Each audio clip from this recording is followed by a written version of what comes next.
장르가 뭐니 아주 논쟁적인 순서죠. 경제 고수들의 치열한 머니 토론, 생각이 달라 시간입니다.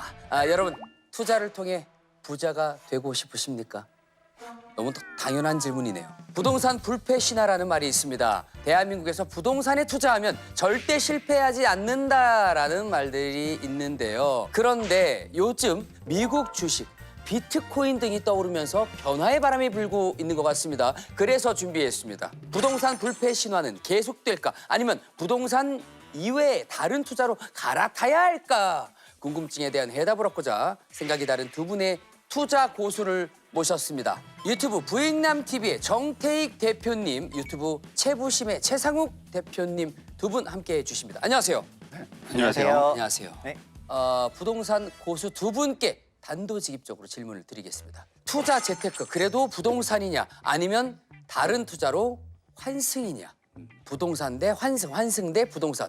하나, 둘, 셋, 부동산. 환승.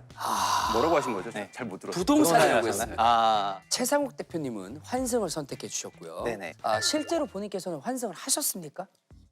그럼요. 그러니까 뭘로 환승하셨습니까? 주식으로요. 주식으로. 국내 주식이랑 해외 주식이랑 이런 이제 주식으로 좀 환승을 했고요. 2013에서 2020년까지 부동산이 강세라고 생각했을 때는 네. 저도 뭐 자가주택을 포함해가지고 부동산을 취득을 했는데 네.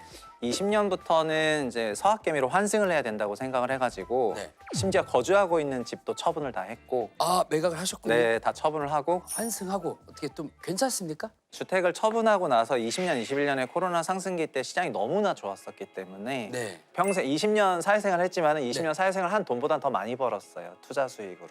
그렇기 때문에 그게 운이 좋았던 것 같습니다. 결과론적으로는. 전 투자는 8할이 운인 것 같은데 네. 그런데 추세적으로 봤을 때는 한국 부동산이 과거에 좋았던 거 맞고 앞으로도 좋을 것 같긴 하지만은 네. 거래를 생각하면은 좀 팔기 어려운 사람도 있을 수가 있기 때문에 네. 그래서 좀 비중을 조절해 가면서 특히 해외로 환율을 또 생각하면은 네. 이제 그렇게 해외 투자를 조금 하는 게 좋겠다 이런 말씀을 드리고 있습니다. 종목이 어떻게 되시는지 여기다 적으시기 바랍니다.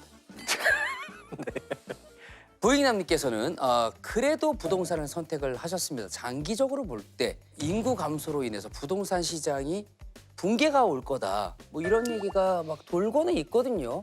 예, 부동산 시장이 붕괴. 이거 어떻게 보십니까? 부동산 시장이 모두가 다 올라간다라는 거는 저도 그렇게 동의하진 않습니다. 다만 이제 부동산 시장이 이제 무조건 다 무너지고 붕괴하기 때문에 여기서 이제 다 뭐 팔고 만약에 뭐 다른 데로 간다라는 거는 저는 이제 구조적으로 좀 문제가 있다고 봅니다. 뭐냐면 네. 이 집이라는 건 기본적으로 이제 필수제거든요. 그러니까 우리가 뭐 노숙을 하거나 텐트에서 사는 게 아니라면 어딘가에선 살아야 됩니다. 네. 그러면 내가 집을 팔고 어딘가 남의 집에서 빌려서 살아야 되는 거잖아요. 그쵸. 필연적으로 다주택자들이 필요한 거예요. 네. 자기 한 채만 가지고 있는 사람은 남한테 집을 빌려줄 수가 없으니까. 그렇죠. 그러면 이 시장이 정말 망해간다고 가정을 해볼게요. 네. 그러면은 과연 다주택자들이 집을 가지고 있을까요? 계속 집이 망한다는 게 모두가 다 뻔히 알고 있는 상황이라면 그러면 더 안 좋은 집들을 팔아서 다시 또 소위 말하는 똘똘한 한 채로 계속 합치게 됩니다. 왜냐하면 네. 두 채, 세 채 가지고 있으면 손해가 더 커지잖아요. 그렇죠. 그래서 보통 그런 상황이 만약에 온다면 네. 전세나 월세 같은 것들이 급등할 거라고 저는 생각을 해요. 왜냐하면 다주택자들 입장에서는 집값이 빠지기 때문에 그거를 만회하는 수준으로 전월세를 받지 않으면 네. 다주택을 할 이유가 없어지거든요. 그렇죠. 그러면 내가 집을 팔아서 난 무주택을 유지하면서 대체 투자를 한다면 난 어디 가서 사냐 이거예요. 어디 가서 사냐. 그래서 이왕 그럴 거라면 그래도 좀 괜찮은 거 한 채를 사놓고 여윳돈 가지고 대체 투자를 하는 게 어떨까? 저는 그런 생각입니다. 뭐 대체 투자하는 것도 나쁘진 않으나 일단 부동산으로 시작을 하고 네. 부동산을 메인에 두고 네. 그다음에 이제 나머지들은 이제 잔챙이로 곁다리로 이렇게 하라 뭐 이런 말씀을 해주시는 것 같습니다. 그런 단어는 제가 쓴 건 아니니까요. 최상욱 대표님 동의하십니까? 아, 잔챙이 저는- 동의하십니까? 저는 그렇기 때문에 더더욱 탈부동산 해야 된다 생각을 하는데요. 제 생각이 그렇습니까? 되게 다른 부분인데 네. 우리나라 사람들이 머릿속에 무슨 생각을 하고 있냐면은 너무 출산율이 떨어지니까 네.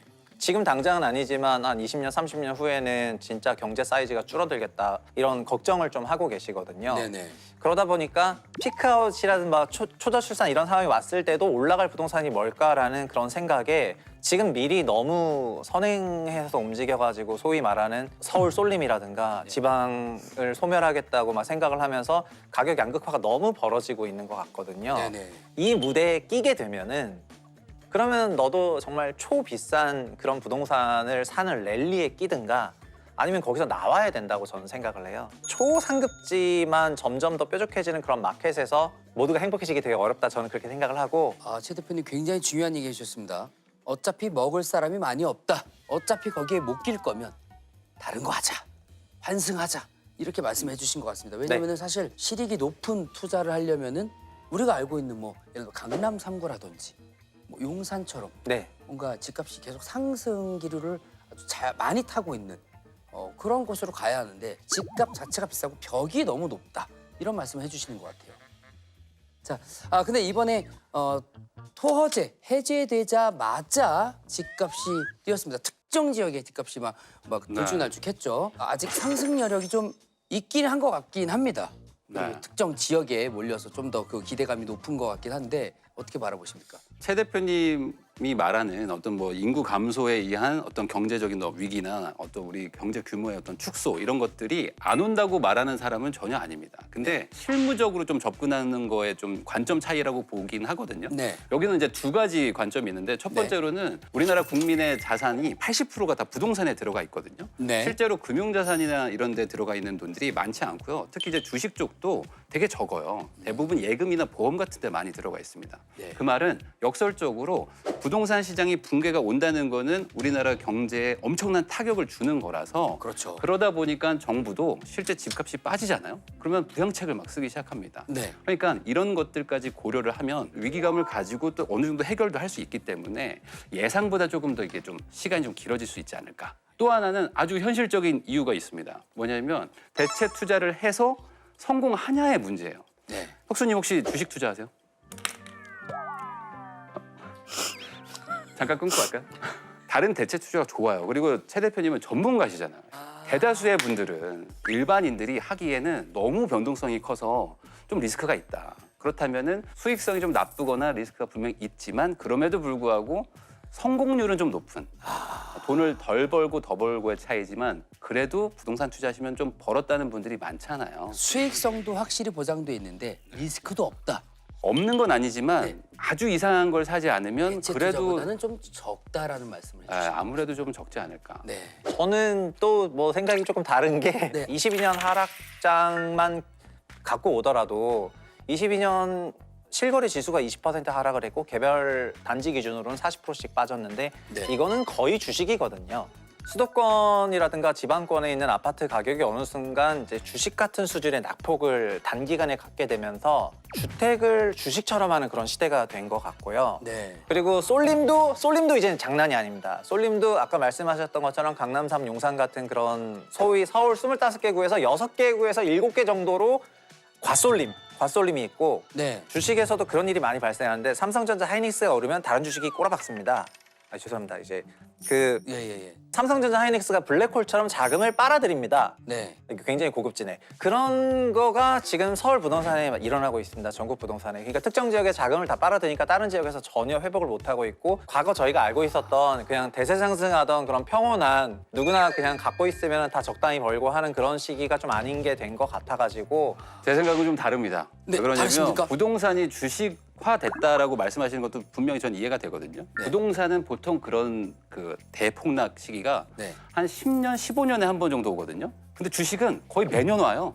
그거 맞아요. 예를 들어 대다수의 지금 미국 주식들이 순식간에 막 지금 20%, 30%씩 막 빠지는 경우들이 나타나고 있거든요. 네. 그러니까 10년에 한 번 대폭락이 오는 투자처 그리고 매년 그런 일들이 반복되는데 아침 8시 55분에 막 마음을 졸이는 투자. 일반인들이 뭐가 더 낫다고 보십니까? 여기까지입니다.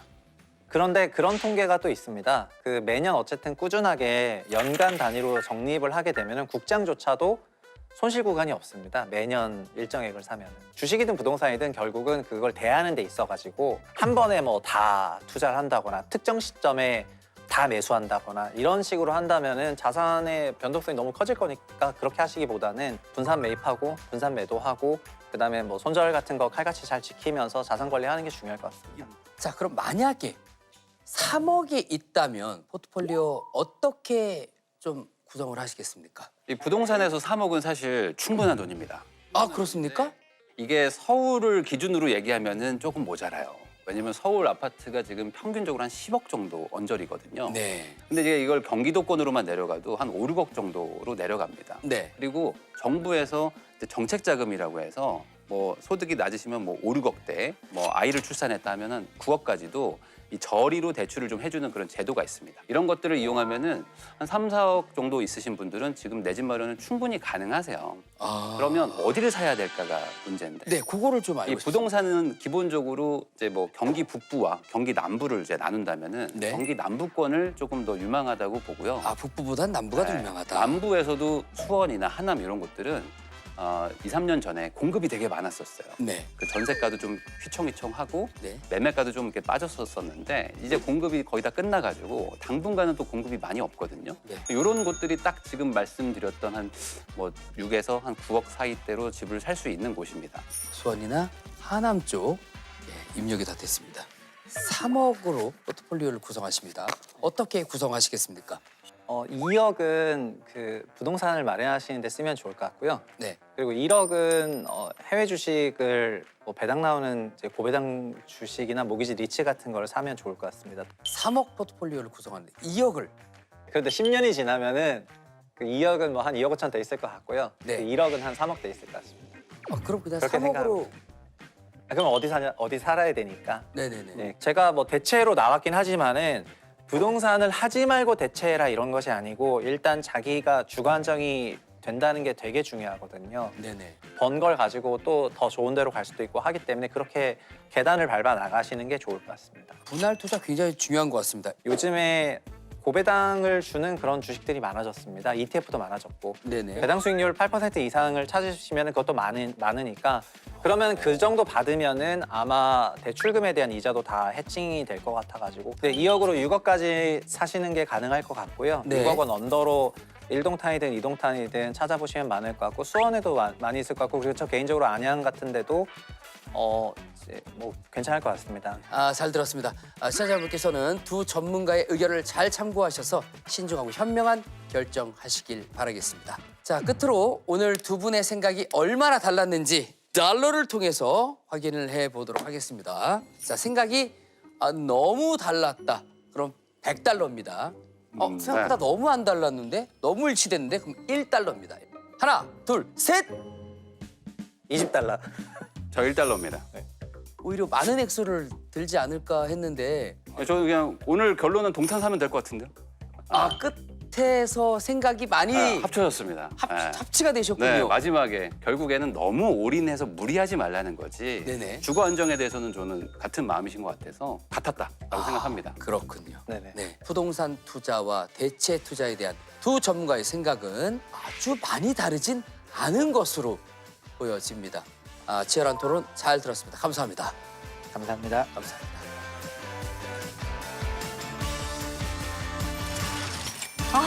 이 생각이 달라는 매번 정말 생각이 많아지게 합니다. 마음도 복잡하게 만들죠. 네. 사실 가뜩이나 심란한데 참 복잡하네요. 두 분의 의견도 궁금합니다. 부동산 투자 대 대체 투자. 하나, 둘, 셋. 대체. 오. 두 분의 의견이 나눠졌습니다. 왜 그럴까요? 그게 둘 중에 뭘 해야 돼? 라고 하면 둘 중에 하나만을 골라야 돼. 그럼 궁극적으로는 결국 부동산 아니냐. 그게 투자 목적으로 자산 가치를 불리는 목적이 아니라 네. 결국 이제 코인이나 주식으로 돈 버신 분들이 뭐 하냐면 일단 집부터 사시거든요. 네. 그게 수익률이 더 높다라고 기대하거나 생각해서 그렇게 가시는 건 아닐 거예요. 일단 집을 사놓고 요건 있어야지. 우리가 신발이 있어야 신발 신고 밖에 나가지. 이런 느낌으로 네. 대체 투자는 아니고요. 부동산을 하셔야 됩니다는 아니에요. 그러나 하나만 먹으라면 그래서 부동산입니다. 그렇군요. 네, 저는 전체적으로는 부동산 시장이 장기적으로는 좀 내려갈 것 같다라는 생각을 가지고 있고요. 네. 예전같이 폭발적이면서 대세 상승장이면 투자 목적으로도 당연히 부동산을 1순위에 검토를 해야 되겠습니다마는 그런 정도의 투자 효과가 나올 수 있는 지역은 전국의 한두 군데의 극소수 시장만 가능하고 전체적인 상황에서는 이제는 투자보다는 실거주로 접근을 해야 된다라고 생각을 하고 있고 다만 부동산을 투자 정도로 검토할 정도의 어떤 볼륨이다라고 생각해 보는 거예요. 뭐 주식, 코인 이런 건 당연히 여러분들 생각하실 수 있겠습니다만은 사모펀드도 가능합니다. 예전에는 공모펀드 시장이 훨씬 컸었는데요. 네. 지금은 소위 말하는 자산가 그룹을 대상으로 한 사모펀드 시장이 훨씬 더 커졌어요. 공모펀드보다. 근데 부동산을 넣을까 말까 하는 정도의 볼륨이 있으신 분들은 사모펀드에도 노크가 가능하거든요. 그리고요. 미술품 투자 같은 것도 생각보다 재밌습니다. 아, 네네. 아트테크. 그렇습니다. 그래서 딱 부동산 하나에 몰빵하고 거기만 정답이 있다 이렇게 생각하시기보다는 수많은 대체 투자의 길이 많으니 두루두루 관점을 넓혀보시는 게 좋겠다 이런 생각이 듭니다. 그래서 혁수 씨는요? 그래서 제 결정은요. 일단 제가 살 집이 없기 때문에 부동산으로 결정을 하도록 하겠습니다. 내가 볼 때는 평론가님은 집이 있으시고 저는 없고 그 차이인 것 같습니다. 결국에는. 이미 가지고 계시고. 네. 그렇지 차이는 않기 그겁니다. 때문에 차이는 그거였네요. 네. 혁수 앵커 우리는 아무래도 이제 장르가머니로 열심히 공부해서 대체 투자에 성공해서 내 집 마련을 꼭 해야 될 것 같아요. 네, 그렇습니다. 그날까지 파이팅하죠.